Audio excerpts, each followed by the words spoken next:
In today's video, I'm going to show you how to transfer or convert PDF file to another language. Example purpose, your PDF file is Hindi, you want to translate it Bengali. Your PDF file English, you want to translate it French.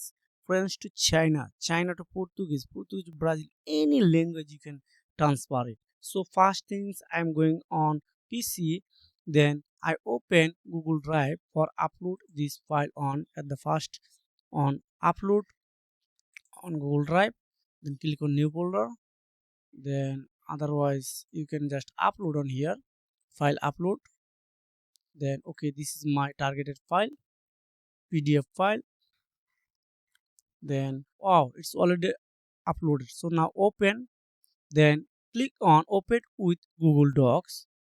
Now this file will be open on Google Doc.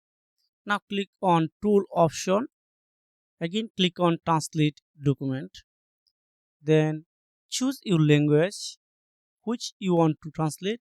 Example purpose, I want to translate it French, then click on translate.